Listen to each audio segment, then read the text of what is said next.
All right, the record reflect we are back in session. Parties and counsel are present. Our jurors are not present. Mr. Beasley is on the stand.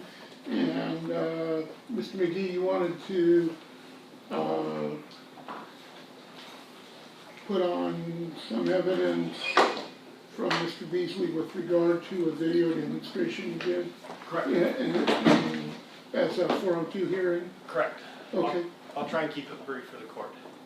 Mr. Beasley, you did an experiment with bloodstain pattern analysis in mid to late March, is that correct? Yes, of 2019.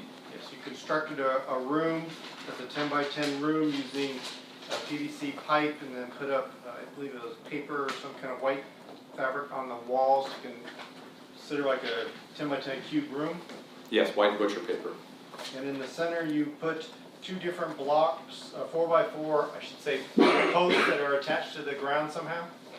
Yes, I've created two pedestals using 4x4s, one about 36 inches tall, so it'd be 37 inches above the floor, and then one that was about 6 inches or 7 inches above the floor, so that it would be, and then again, one about 5 feet in the middle of the room, and then one that would be 2 feet from the particular wall.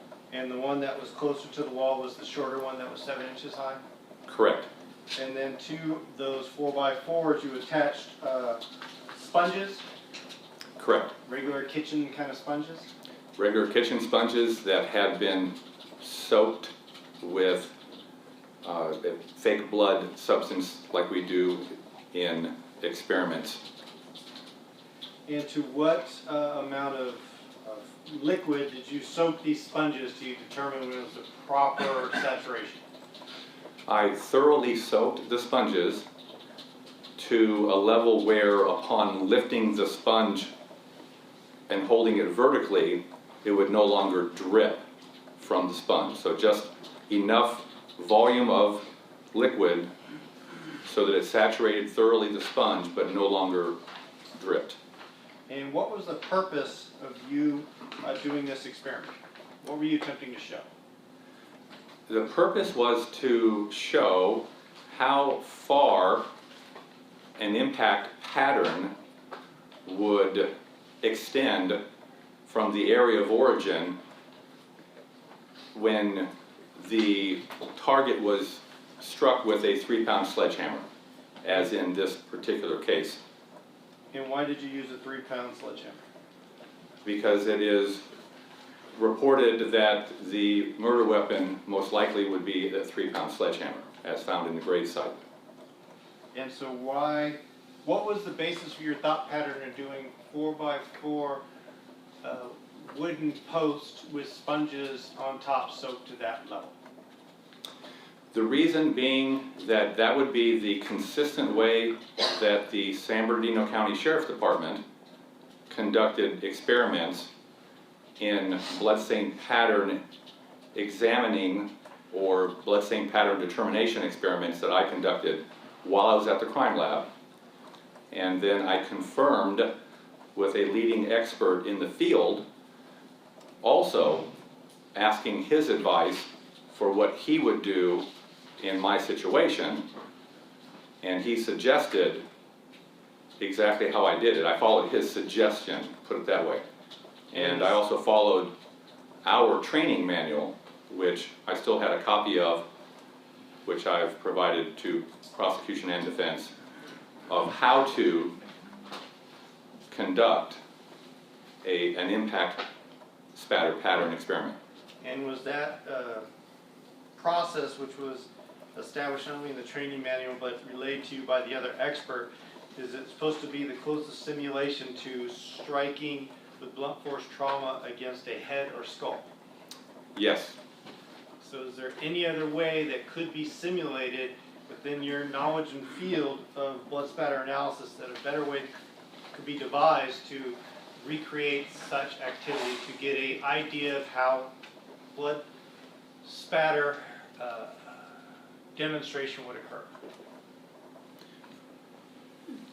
in my opinion, and in the other experts' opinion, this would be the best way.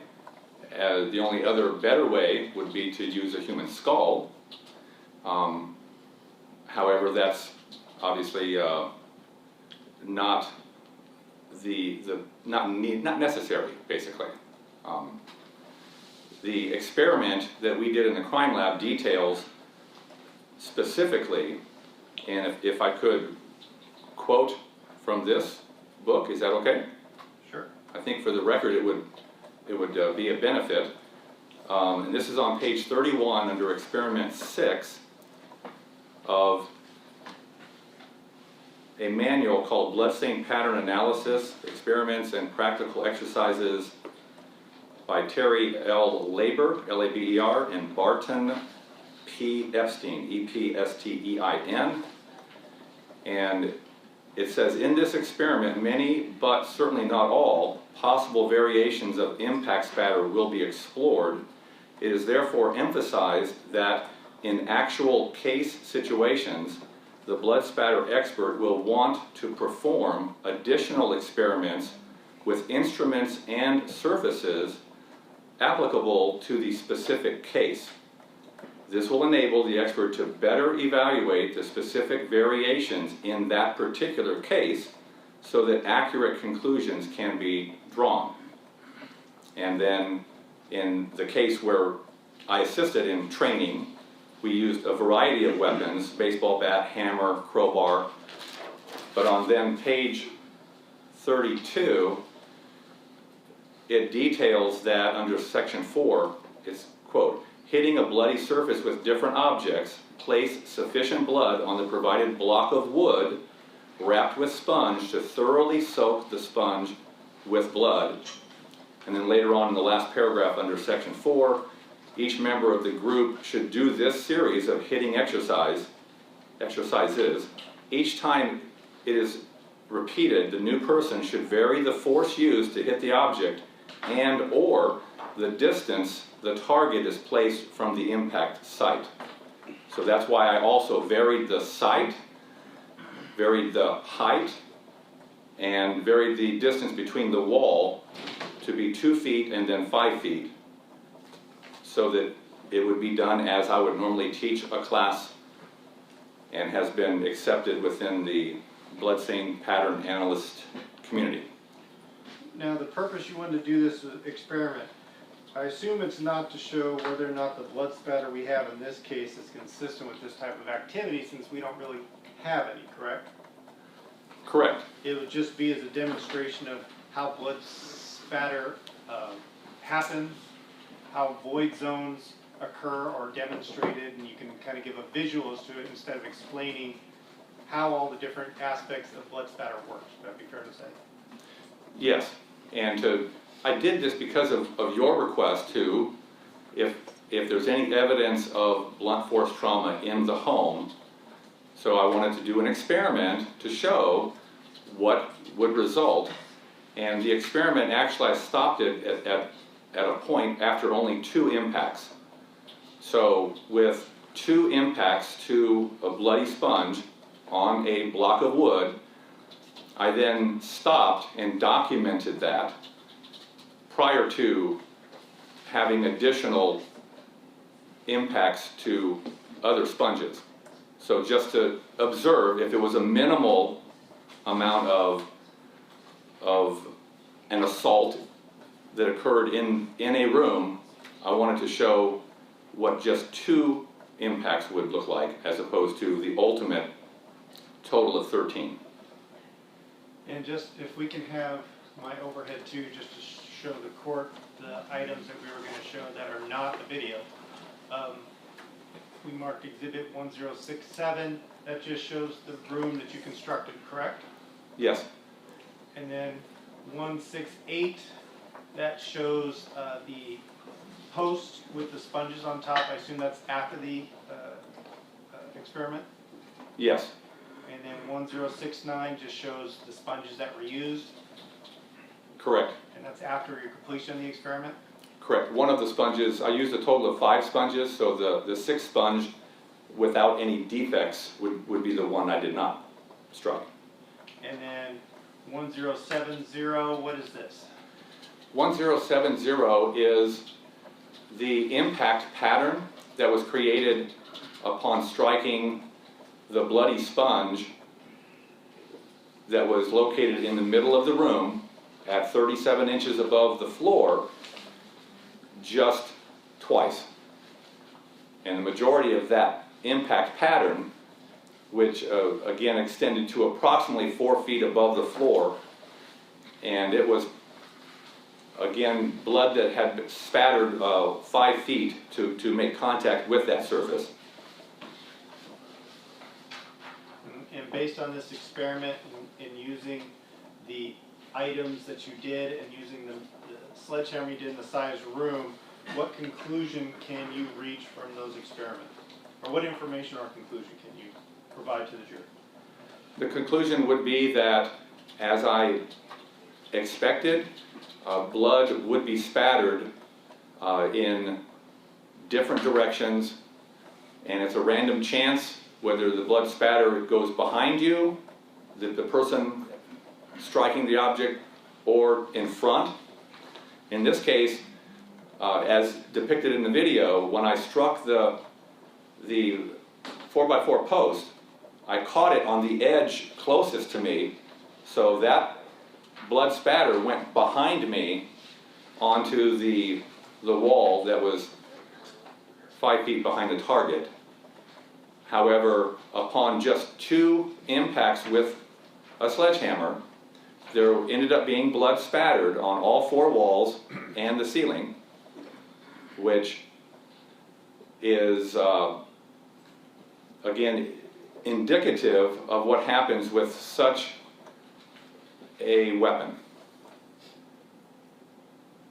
So it's really meant to be a visual representation of things that you were looking for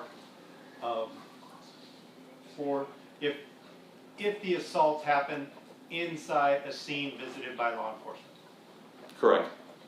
And since you have not seen anything that would be consistent with what your expectations were, that helps you to draw your conclusion as to whether or not any of the assaults happened in the house. Correct. And that can also relate to any cleaning methods or what kind of cleaning would be necessary to eliminate any kind of evidence of or blood evidence from the scene if it did occur in the house, correct? Correct. It would be a lot to clean up.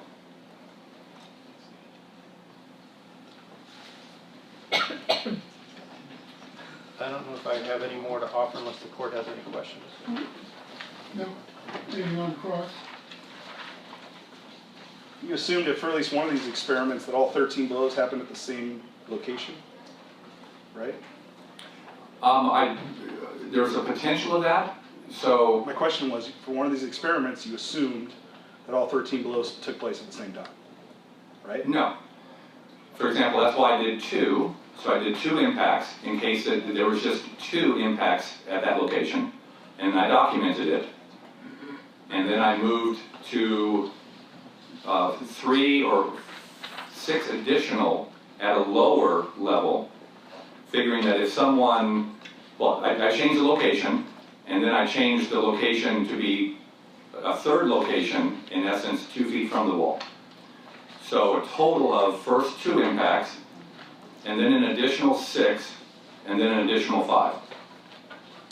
Okay, 2 plus 6 plus 5 equals 13. Correct. Did you assume all of those took place in the same location for purposes of your experiment?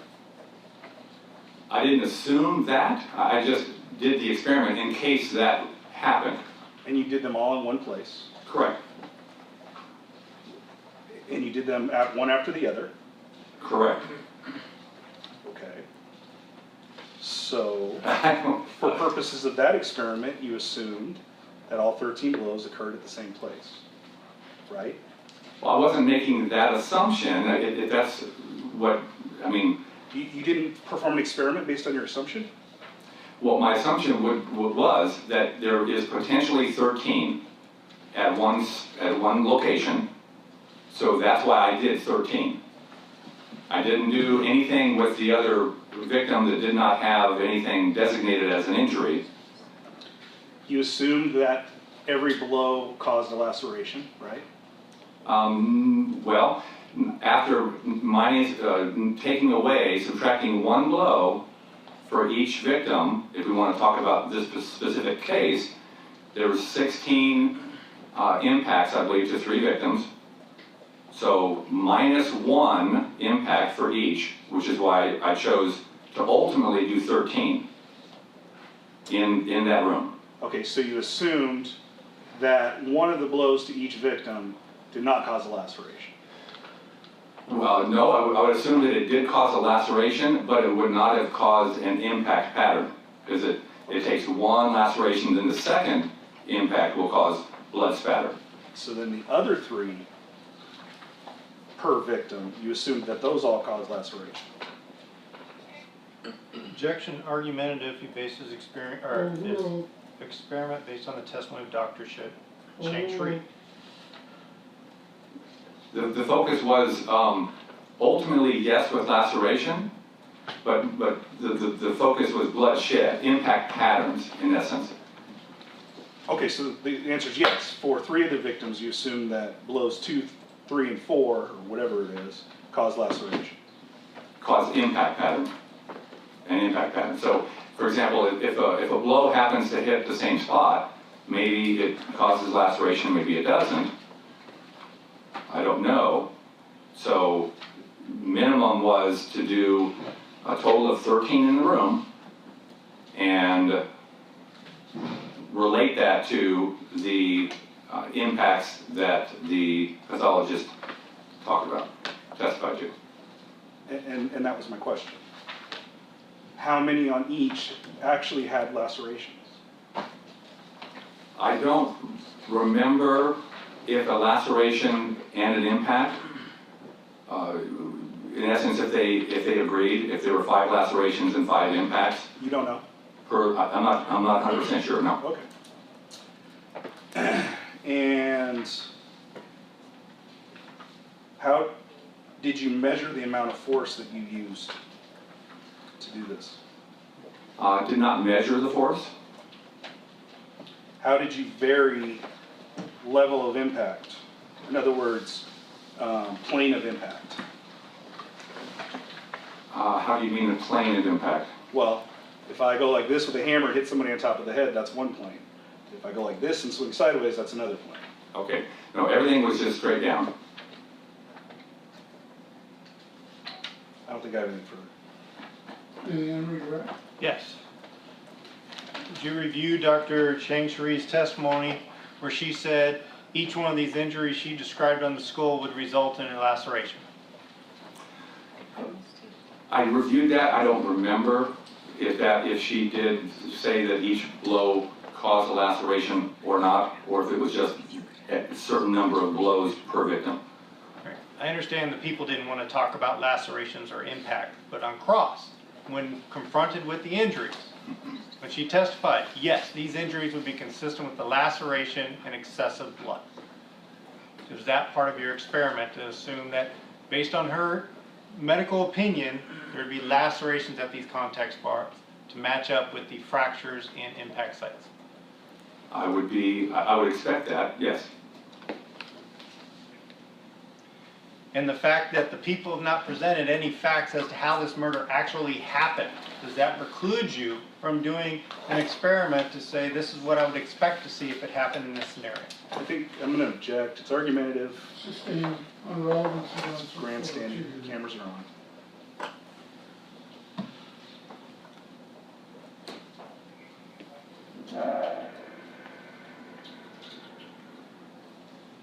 Anything else, Mr. McGee? No. Anything else? No. Okay, did you wish to be heard? Yes, Your Honor. This is simply being done as an experiment to show different type of blood pattern analysis for spatter, for cast off, for different types of blood evidence that could occur in a case if a violent crime happened at a location. We had Detective Steers, people's witness, who says, I believe the murder happened in this house. He testified to that. I said, do you have any evidence? He goes, no, but I believe it happened here. When they're trying to say, it happened in this house, my expert's going to say, it wouldn't have happened, and this is why, and this is a visual so you can understand why I'm saying it didn't happen here. They also had testimony from witnesses. Do you guys mind? Yeah, I do. Also had witnesses testify without foundation to show them a picture and say, oh, that could be blood over our objection. There's no testing of it, there's no foundation, and they were allowed to say this could be blood.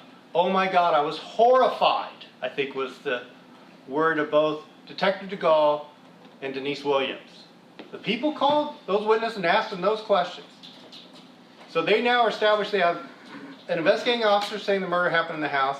They have the responding detective and the crime scene expert there saying, this is blood in the house, or there's a murder in this house. And so we're trying to call up an expert saying, no, the facts aren't consistent with that. This is what would happen to show the jury why their spun story is impossible based on his expertise and his experience. And I think it's incumbent upon the defense to counter those unsubstantiated conclusions and innuendo presented by the people when they had nothing else to present. And so this is required to do since they were allowed to present that evidence. All right, well, I do want to clarify, we didn't present that from Sergeant Steers. all right. That was a defense question. Regardless. Certainly Mr. Beasley can testify from photographs and testimony, the absence of any blood spatter patterns, and therefore offer an opinion that the types of blunt force trauma evidenced on the victims likely did not occur inside the house. If they had occurred inside the house, he would expect blood patterns.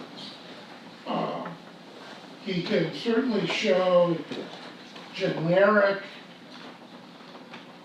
photographs or diagrams depicting the various types of patterns that he's been talking about, whether it be cast off, spatter, drip, straight, transfer. He can do all of that. But the experiment suggests that this is exactly the amount of blood and the pattern of blood that would be expected at the residence if these injuries occurred. That conclusion relies on way too many variables that there is no evidence to support. And so for those reasons, the people's objection to the video of the experiment and describing the experiment as he did here is sustained. You certainly can go through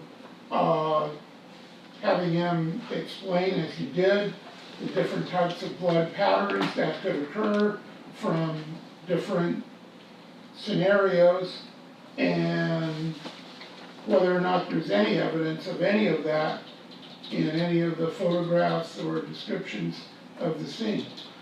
And you would be able to, based on his experience, training and experience and expertise, offer an opinion that those kinds of blunt force traumas, the lack of blood, the lack of virtually any blood at the scene would be inconsistent with the nature of those injuries occurring there. Can I have a few moments with my expert to see if we can get the, I guess you could say the pictures or the exemplars of just what those patterns would look like. Sure. Because that's something we didn't want to do, obviously, here in the courtroom, and that's why we did it off-site. And I have no problem with the stills of the video being used to say, this is a generic example of a drip pattern. This is a generic example of spatter. This is a generic pattern of whatever, without inferring, this is what I would expect to see at the crime scene if this scenario occurred. Okay. And I'll see if I can work with Mr. Beasley real quick, see if we can find a couple examples. A couple other things. People are objecting to the in-court demonstration of spatter for the same grounds. Oh, we're not doing that, Okay. because it would be too messy. Okay. Okay, The third item that we just kind of received, well, got the exhibits for yesterday. It appears Mr. Beasley put fake blood on his own piece of furniture and is attempting to do yet another experiment, this time with regard to the table that was found in the McStay home. well, In doing so, he relied upon a website, a web blog actually. It's the only source of authority I can see that he relied on in forming his opinion that it's actually stain and not blood. I don't think that's proper expert opinion. And that is a misrepresentation of well, I what haven't heard any, again, you know, these are all in limine motions that should have been done prior to the commencement of trial. So, I Don't mean, disagree. I could preclude any of the testimony that it wasn't timely provided. I'm trying not to do that. Well, And if I can, I'm sorry, I don't mean to interrupt. Based on all the above facts and circumstances, it's my opinion the stains on the table were not blood. When counsel just represented that we're saying it is blood. The sole evidence at this point is it could be blood, but we don't know, it wasn't tested. Well, I think they're entitled to put on evidence for somebody to say, I don't think it is blood, and here's why. Well, and I would agree if there was a woodworking expert, but we have a blood spatter expert, arguably, who looked at a web page. that would be, again, inaccurate. What he did is first looked at a website to say, okay, yeah, there is such thing as wood staining that they do as an antique matter. Then he actually had a chair of his own that said, look, it has the same pattern on it. And then he noted that it has a polyurethane cover on it. And then he took photographs of it under regular lighting and under glare lighting, the same type of photographs that were taken of the table. And then said, well, we could see some things that are reflecting off it when you look straight, or some things we can see on the table when we look without the glare, and some things we can see without the glare. Based on what I'm looking at here, the staining on the chair that's built into the manufacturing, it looks the same. Put a glare, it disappears as well. Then he put a foreign substance on there that if it would have been blood from spatter, he says, and you can clearly see, this you would see it under this alternative light source, and that's how you detect blood spatter. I asked the same thing at Denise Williams. If she agreed that's how it was done, she said yes, because I knew the direction I was going. And he's just doing that by showing, I actually did the experiment to show why it actually works that way, how alternate light and alternate angle works. And and I really don't like discovery disputes, but if this was the direction they were going in February, and I get this experiment in mid-March, and then even more last night with regard to the exhibits, I mean, I think that's a problem. And Well, I mean, so far, every expert by the defense has indicated they finished their analysis and reports within sometimes days or weeks of their testimony. And obviously that's well beyond the discovery cutoff, and the problem with that then is we're in the middle of trial, we're calling a witness, and we're doing multiple 402 in limine hearings on every witness, when all of that should have been done before we began trial. And I fully agree with you, Your Honor, and I made that argument when the people were calling witnesses that they didn't even retain until February or March. They never wrote a report. All right, right So, now we're I mean, talking about your witness. we can't prepare for things that the people don't present us before trial started. And the court said, things happen during trial, they can adjust. Well, we have to have adjustments too. Oh, and I'm particularly with regard to the pattern on the table. I mean, I don't know if there was a report indicating that, yeah, that was seen, or that was done in trial. My impression was that was done at trial. That was done in trial. So sure, that came up in trial, so that's something new you need to address.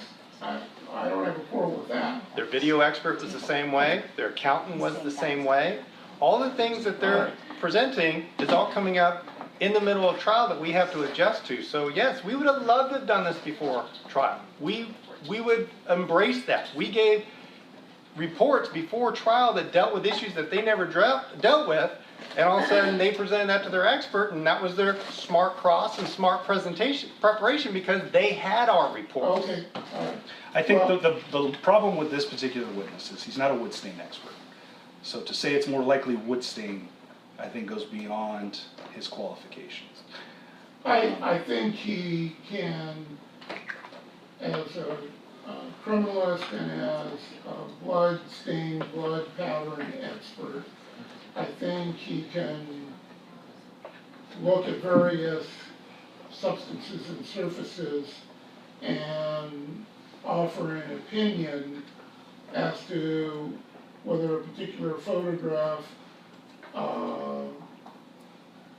likely shows blood staining or something different. But I think it's the opinion of something different. That's the problem. That's the people's problem. I think that goes to weight, not admissibility. So I would allow him to testify to that. And just to point out, we have been giving reports late, but we have tried to give a report on everybody we have testified, because we believe that that's required before an expert testifies. That, I think, is the right thing to do, to give them full notice for cross-examination what's going to be said. All right, I agree. Okay. So you need a few minutes? Yes. Sure.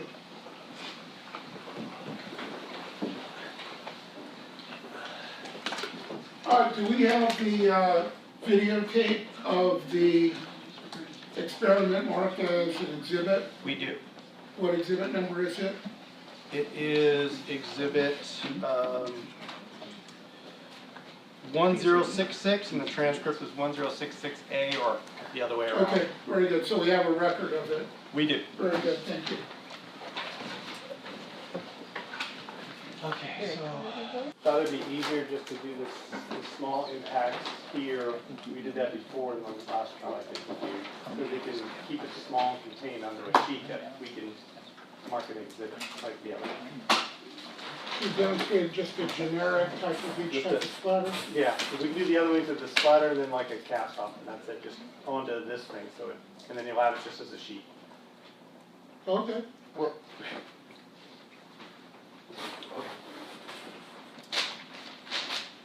That's fine. Why can't we use the photographs from the experiment? like you suggested? And how about the representation on the record that, oh, we're not doing that, and now all of a sudden we are? I understand. Either way is fine. It's up to them to decide how they want to present their case.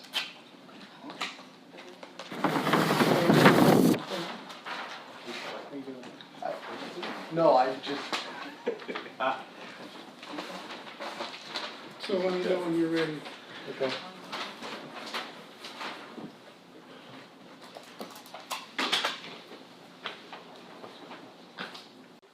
All right, the record reflect we are back in session. Parties and counsel are present. All members of our jury are alternates, and our witness is present.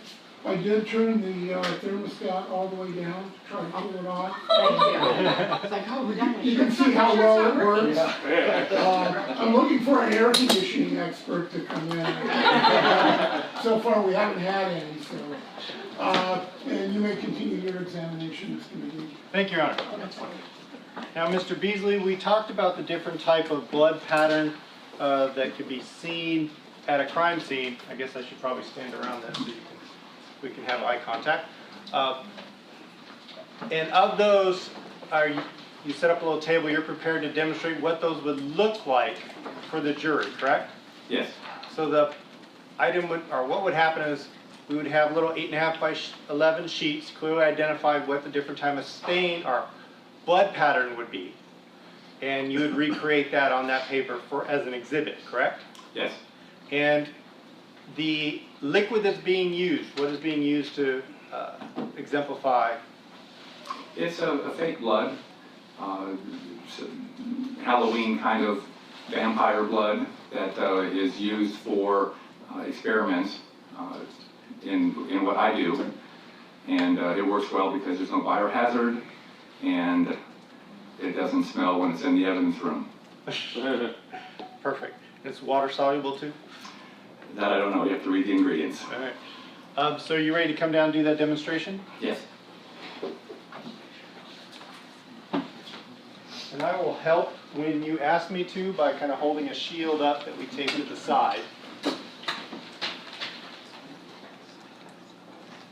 If you can describe for the jury what you're doing while you're doing it so they can understand. And there could be a record. Yes, I'm placing some nitrile gloves on my hands and then taking the vampire blood, which states that it looks and flows like real blood, and it actually does a pretty good job. So I'm now pouring maybe an ounce into a clear plastic container.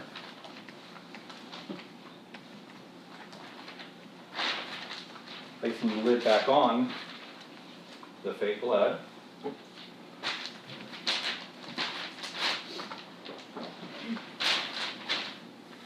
The first pattern that I will create is a transfer stain.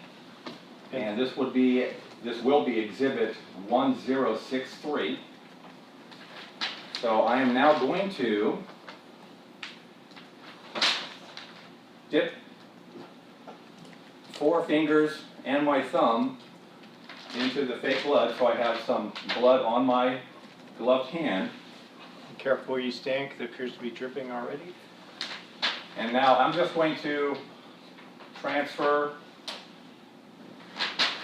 my hand onto this exhibit where the blood on my glove has now been transferred to the paper, and what is depicted is kind of several irregular shaped stains, which if I was not wearing gloves, you would see ridge detail of my fingerprint impressions on the paper. But in this case, it just is a transfer.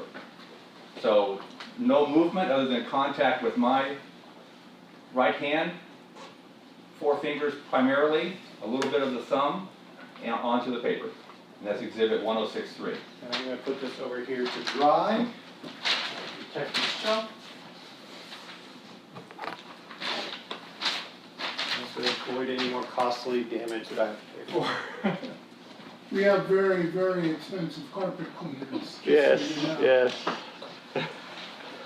I'm sure I'll find out.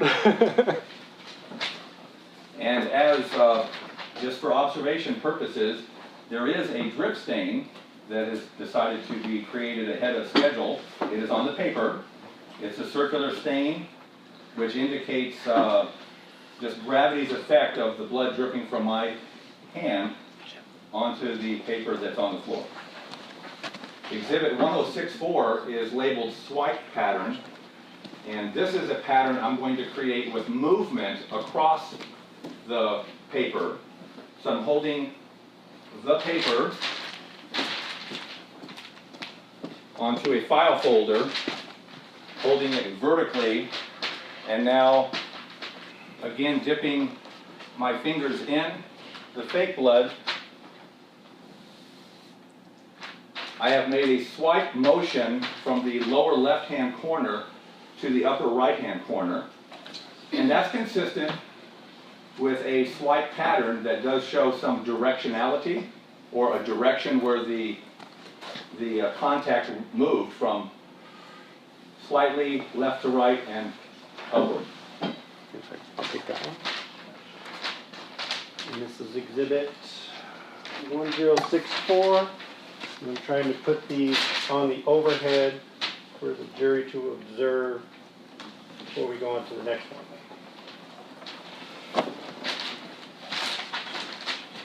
I'm going to change gloves, taking my right glove off at least, putting a new nitrile glove on my right hand,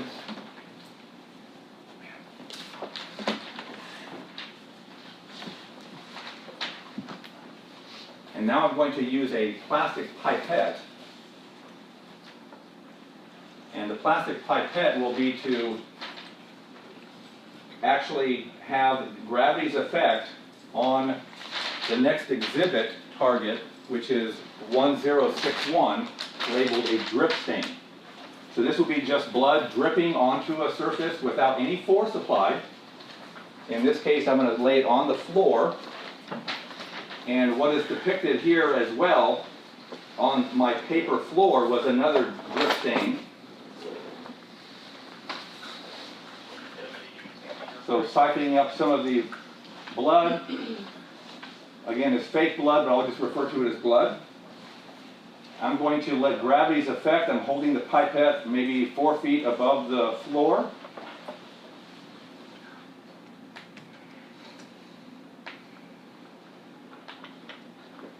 And I have placed 3 drip stains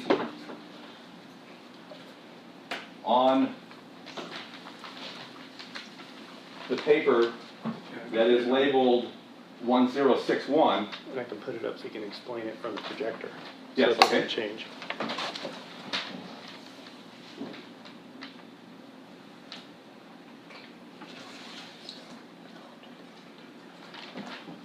And the benefit that I see as a bloodstain pattern analyst is explaining to the jury this education process, if you will, of what these patterns look like and what created them.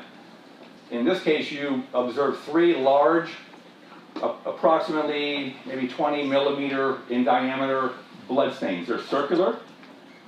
This indicates that, again, the directionality, the circular shows that the angle of impact was 90 degrees. So perpendicular to the target is why you have a circular pattern and a circular shape, if you will. There's several little stains. Those are satellite stains. So when the volume of blood impacted the floor, the paper on the floor, you have small satellite stains that popped onto the outside, if you will, the parent stain, the original stain. That's consistent with what you would see if someone was just bleeding, or if there was blood dripping from an object, you will have a drip stain. The next pattern will be exhibit 1062, and I have a piece of paper that's labeled drip trail. So here I have an approximate 5-foot long piece of butcher paper on the floor. I will place the drip stain, or I'm sorry, drip trail paper approximately the middle, and then taking my pipette, what I'm going to do now is take some of the blood from the pipette, and I'm just going to walk slowly and have a trail created over that target to simulate a drip trail if someone was either bleeding or something that had a blood source was being transported from one point to another. In this case, about 4 feet above the floor, and just randomly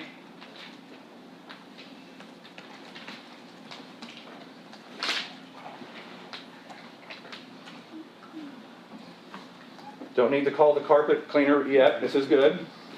So there's a trail from one side of the paper to the other, and because I was walking slowly, even though I was moving, you don't see any, like a direction of travel.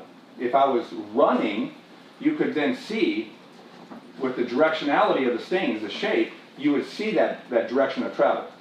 That's the next thing I'll talk about, but if we want to collect that. Aaron, is it okay if the jurors stand up if they need to see Sure. something? I saw some kind of peeking, so.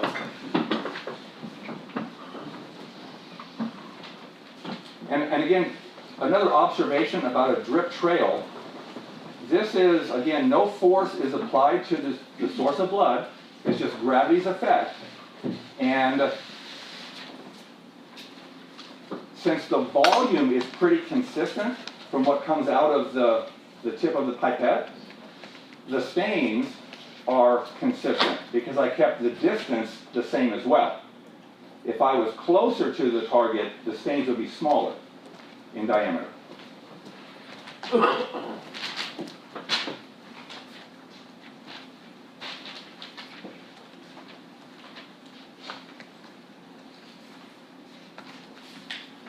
The next exhibit is 1065, and it's labeled directionality. I want to demonstrate directionality, which just means the direction that the blood stain impacted the target. So its direction of travel. And it will have a very elongated shape based on the angle of impact. So for example, if I'll suck up some blood here in my pipette, and I'm holding, if this is directly perpendicular, that impact angle will be 90 degrees. So if I cut it in half, that would be about 45. So if I hold this about 45 degrees, and Dribble a little much? dribble. So what we could do is, well, that's fine. I mean, it shows some directionality.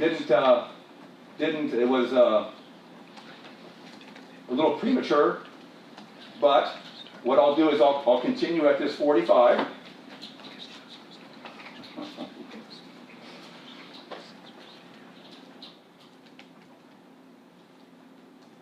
And you have a shape. Now, if I make it about 10 degrees, so this is now a very acute angle, 10 degrees, it will be more elongated.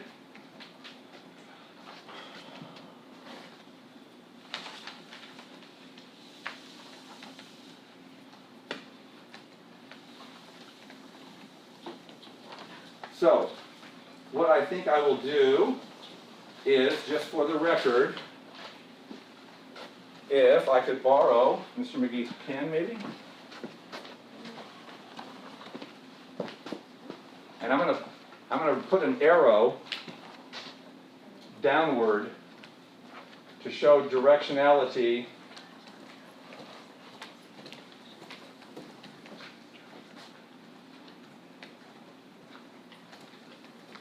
So I've marked 4 arrows with a pen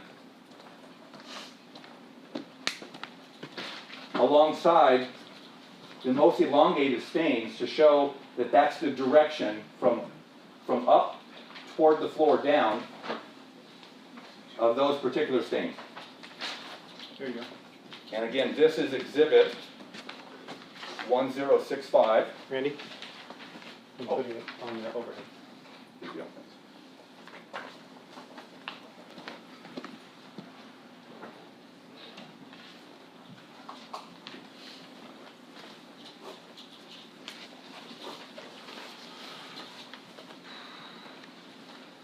Okay, the next pattern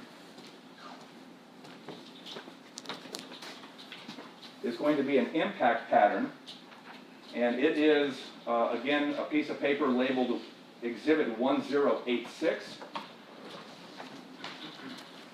I'm going to place this inside this display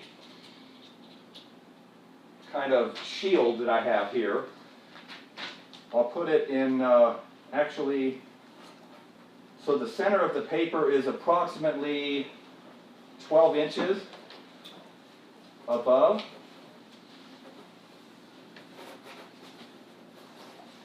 The tabletop. And now what I will do is I'm going to place I'll count about 20 drops into the palm of my gloved hand, my left hand, and then I will impact that liquid blood and therefore create an impact pattern on that paper. And ideally, I will do it so that there is not a mess anywhere with the assistance of Mr. McGee here. And I'm going to be approximately 10 inches to a foot away from the target. And again, this is to demonstrate when there's blunt force trauma or even a stabbing event to a source of blood, it's a very distinctive pattern. And blood can be spattered across one room to the other, 10, 15 feet even, I've had it seen.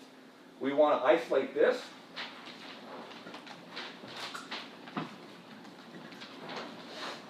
So,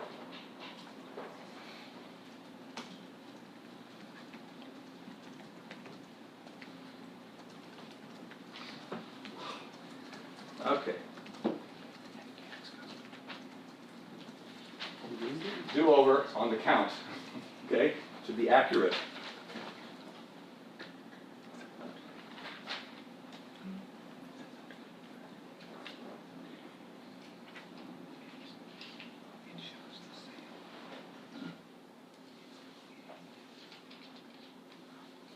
Okay, I think 16 approximately.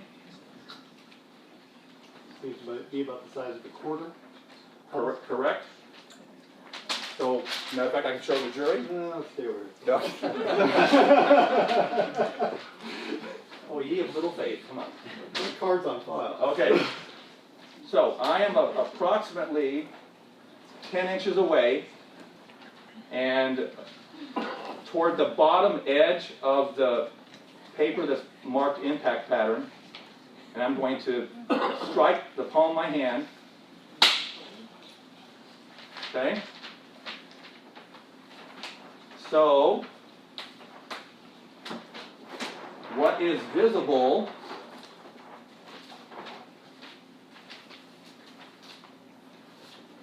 are very fine stains that most of them are less than a millimeter in size.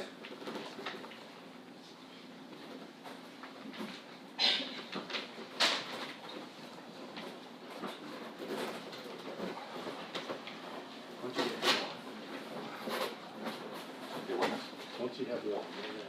There you go.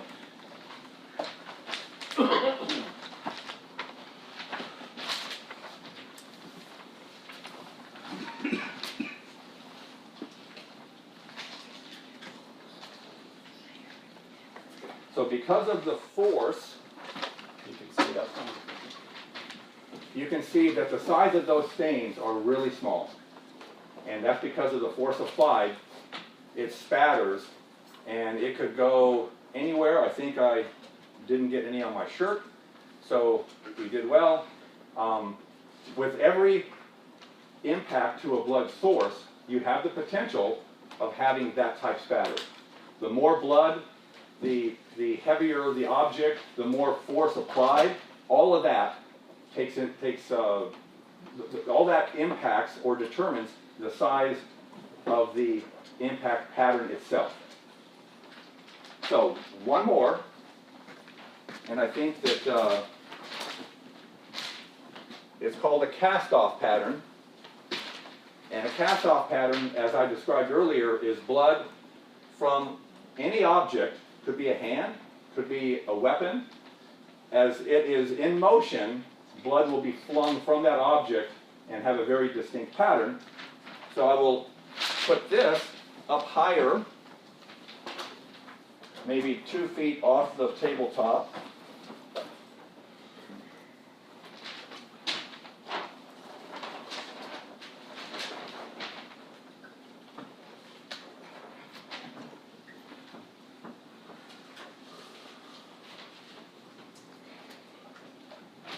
And in this case, I'm going to take the blood, soaking the tip of the pipette, and then I will fling it in a downward to upward direction.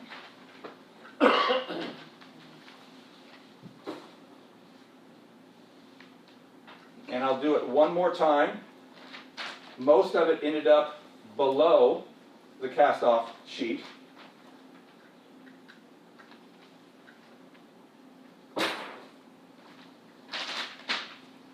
So in this case,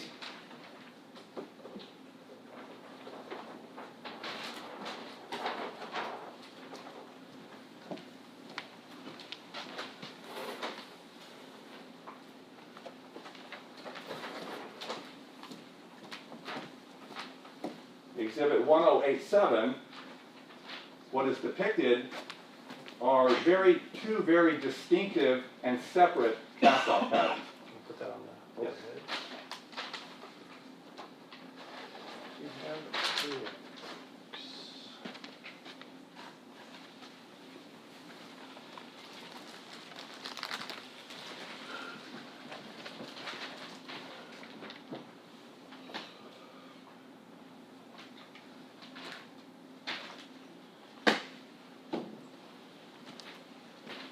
So in this example, the cast-off pattern more in the middle of the paper.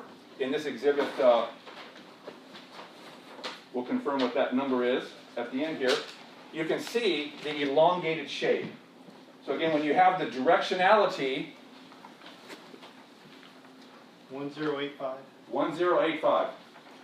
So for example, when you have directionality understood, you'll see that elongation with the tail going in the direction of travel, that this is obviously going upward and slightly left to right. Just like the directionality as depicted in 1065 was downward. So in this case, I will mark on that paper with an arrow.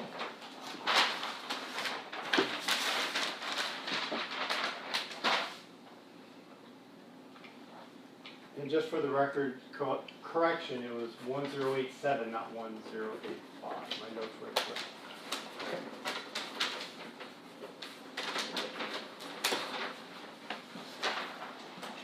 So again, the benefit of a cast-off pattern could be to position someone who is handling a weapon and using a weapon, because wherever the cast-off is, it'll position that person, or the weapon at least, where they were standing at the time an assault took place. So part of crime scene reconstruction is to do all of this so that you have the best opportunity to figure out what happened and what didn't happen at any particular location. Now that we're done with that, you can retake the stand. I think we'll go on.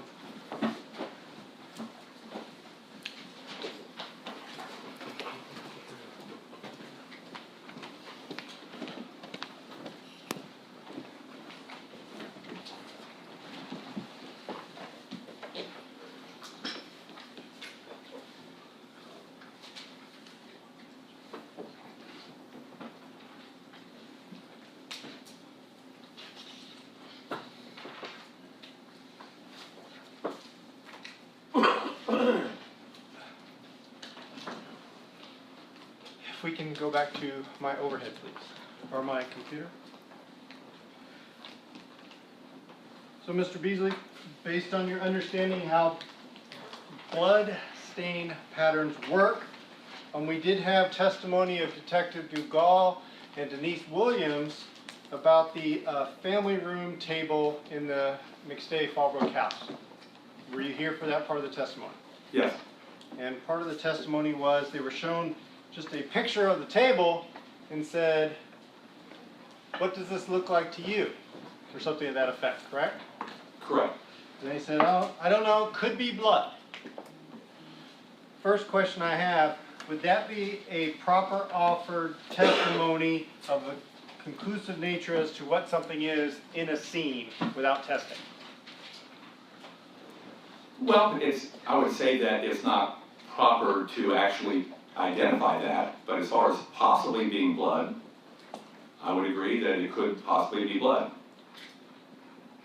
But you have to take that assumption and test it. Would that be fair to say? Absolutely.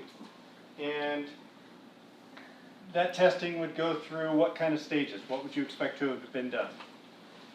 First, what I would have done is done a presumptive test for blood. So, and presumptive tests, by the way, are presumptive even for just possible blood. It's not a presumptive for blood as yes or no on a color test. So it's a presumptive for possibly being blood. If it's not, if it's negative, and if you've done the proper positive control and negative controls, so you know that your reagent works correctly, if it's negative, then you know it's not blood and you don't have to go further to collect it and measure it and photograph it. Although photographing it is fine, photograph it as negative. If it's positive, to be possibly blood, then of course you collect it. So it can be tested in the lab. And it's when it's tested in the lab under a more conclusive test is when you can make a determination and testify whether or not something is actually blood. Correct. And we saw that multiple times in this case, correct? Whether it be the red stain on the book, they did a presumptive on scene, it came back negative. Correct. And then they did some stains on the wall, they said possible positive, they took it back in the lab and Don Jones said, no, it's negative, there's no human blood. Correct, that happens. Now, one of the exhibits that we're talking about is the exhibit 39, which is seen here, correct? Yes. And I believe this was the picture that was zoomed in for Detective DeGaulle and Denise Williams to say, hey, what do you think? Right? Correct. And you actually took that picture and zoomed in and identified what appeared to be reddish-brown circles that they identified. Would that be accurate? Yes. And that'd be exhibit 1071? Yes. Is this where you identified the different round stains that were on the wood feature that you could see in that photograph? Correct. I marked exhibit 1071 with red circles, not for every reddish-brown stain, but just the overall general pattern to show that it was primarily over the top of the tabletop, but definitely extended down to the legs of the table as well. And so I marked that just to show the pattern. And then I did make a note that there were no reddish-brown spatter stains observed on the floor, which was also, there were no stains observed on any of the items that were on the tabletop as well. Now, you did it in red, and now when it's broadcasting, you can't really see them. So can you point to generally where they're located so the jury can get an idea of what you circled? Yes. So for example, in the center of the photograph, I'm highlighting with a laser pointer. You can see a very small stain that is pretty much in the center of the circle. You can see other stains as well that are on top of the table. This is very more distinguishable on top of the table. And the same thing down on the legs. For example, I'm showing on the left, the leg on the left side of exhibit 1071, but yet there's one in the middle. I did not mark that. I just marked, again, the overall pattern. I did not observe any stains on the edges of the table, legs, although there were stains on the edge of the table itself. So it could be that either there are no stains on the side edges of the wood table legs, or there's a little glare that might be obscuring any stain spatter that was there. So, you noted that you did not see any of these same reddish-brown spatter stains on the floor. Is that something you would expect if that was a blood pattern from a blood spatter as you demonstrated? Objection, incomplete hypothetical, assumes facts, not evidence. Overruled.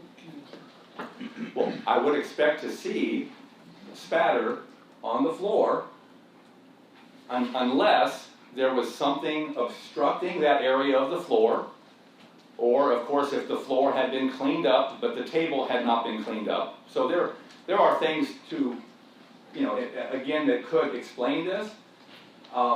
This is not consistent with any blood spatter event that occurred where these stains on the top of the table, if this were to be blood or some other substance, if an event happened, I would expect to see something in the middle on the floor itself as well. And you were present when I went through with Ms. Williams showing the different levels of dirt and grime and everything on the linoleum floor underneath the table, correct? Correct. And based on the photographs I went over with Ms. Williams, would you give an opinion of whether or not that surface looked clean compared to, in relation to the photograph shown with the lighting? If you could repeat that question.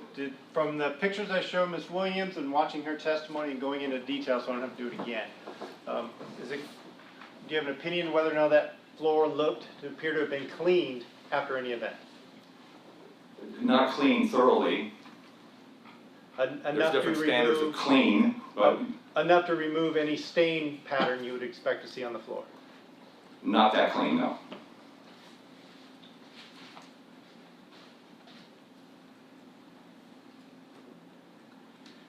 Now going back to Exhibit 39, you also noted that there were several things on the table, correct?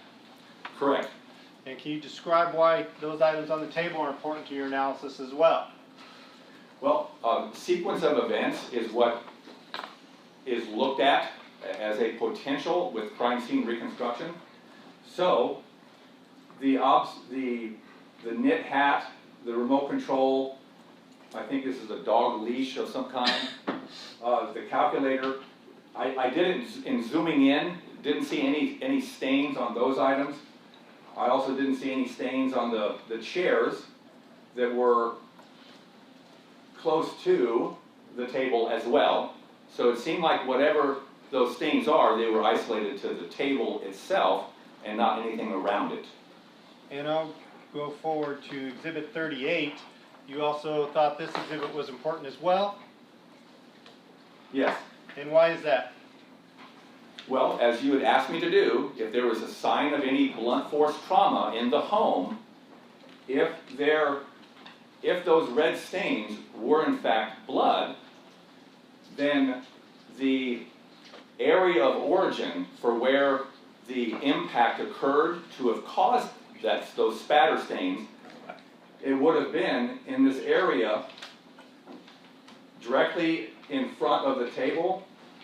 As I'm looking here from the center of the table on Exhibit 38, this area rug that is toward the bottom of the photograph, that area would be the area of origin for anything that was a blood impact event to cause spatter. And I did not observe any blood stains or pooling of blood on the area rug or the floor around the chairs. And is that somewhere you look for the blood drips and the other items that you demonstrated during this experiment as well? Yes, and for example, just to further clarify, because there were stains on the very edge of the wood table and the legs of the wood table, if that was some type of an event of a blunt force trauma, it would not have happened, for example, it could not have originated near the kitchen counter. Or anywhere else that wouldn't have direct line of sight to the edge of the table where those stains are depicted along with the top of the table.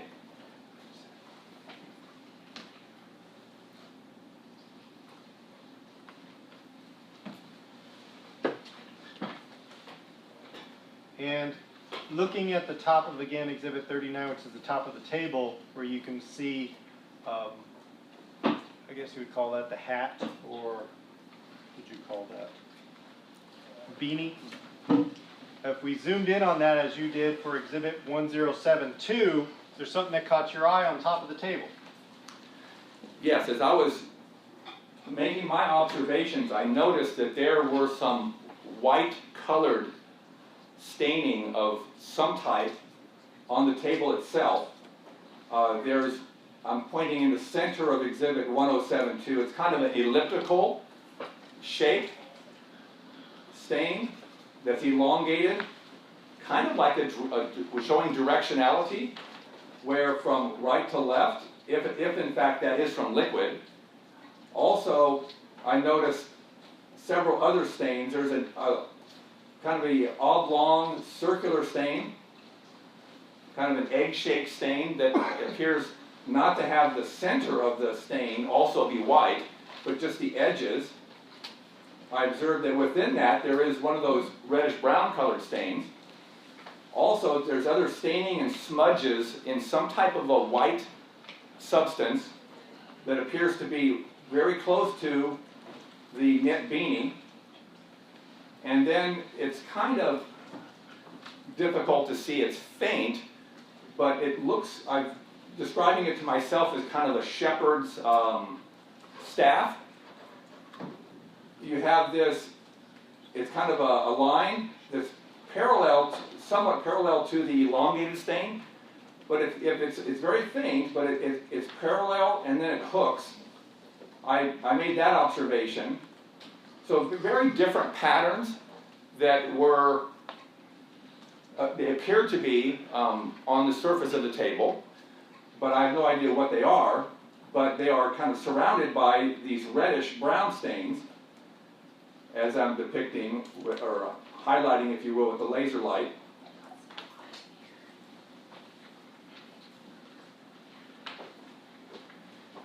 And so you can see those stains that are white on top of the table. Would those kind of stains be consistent with being blood?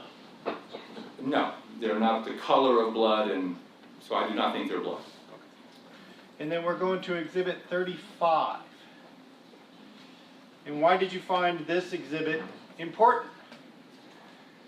Exhibit 35, when I made this observation, what stuck out to me was the reflection of the glare coming in from outside, from the sunlight, the glare on the table with the knit beanie. I could observe some type of stain on top of the glare or the reflection of the light. And I'm highlighting this on exhibit 35 as being kind of the lower left-hand side of the, or area of the photograph. And that would be that area there in the yellow box? Yes. Let me interrupt you for a minute.